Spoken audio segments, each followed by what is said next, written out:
Advocate Deshmukh महाविद्यालयात वाङ्मय मंडळाचे उद्घाटन संपन्न। राजूर ॲडव्होकेट एम देशमुख कला विज्ञान व वाणिज्य महाविद्यालय राजूर येथे दिनांक 20 ऑगस्ट 2024 रोजी प्रसिद्ध गझलकार व सावित्रीबाई फुले पुणे विद्यापीठचे माजी मराठी विभाग प्रमुख डॉक्टर अविनाश सांगोलकर यांच्या शुभ हस्ते वाङ्मय मंडळाचे उद्घाटन संपन्न झाले, अशी माहिती महाविद्यालयाचे प्राचार्य प्रोफेसर डॉक्टर भाऊसाहेब देशमुख यांनी दिली आहे। या कार्यक्रमाच्या अध्यक्षस्थानी महाविद्यालयाचे प्राचार्य प्रोफेसर डॉक्टर भाऊसाहेब देशमुख हे उपस्थित होते।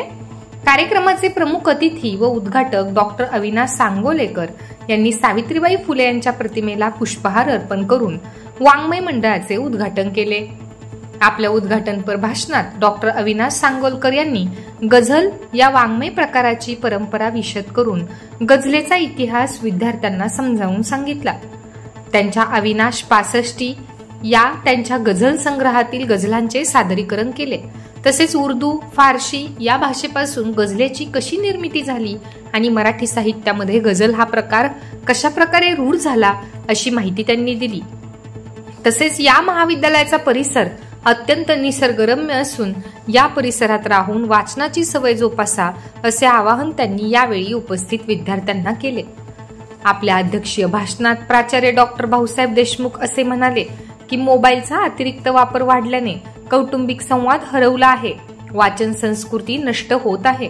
आपले आयुष्य वाया न घालवता साहित्याची आवड जोपासा असे विचार त्यांनी यावेळी व्यक्त केले।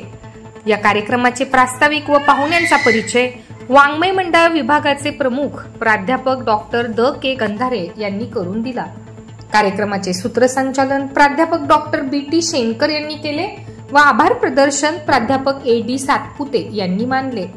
या कार्यक्रमासाठी प्राध्यापक डॉक्टर PT करंडे, प्राध्यापक डॉक्टर RD ननावरे, प्राध्यापक BK थोरात, प्राध्यापक BR होले, विद्यार्थी परिषदेचे कार्याध्यक्ष प्राध्यापक KJ काकडे, प्राध्यापक गणेश कुसमुडे, श्री श्याम पवार, श्री करण ताठे, श्री विलास लांगी व विद्यार्थी मोठ्या संख्येने उपस्थित होते। सदर कार्यक्रम यशस्वी करण्यासाठी वाङ्मय मंडळातील सर्व सदस्य, शिक्षकेतर कर्मचारी यांनी विशेष परिश्रम घेतले। सुराज्य मराठीसाठी प्रतिनिधी श्याम पवार।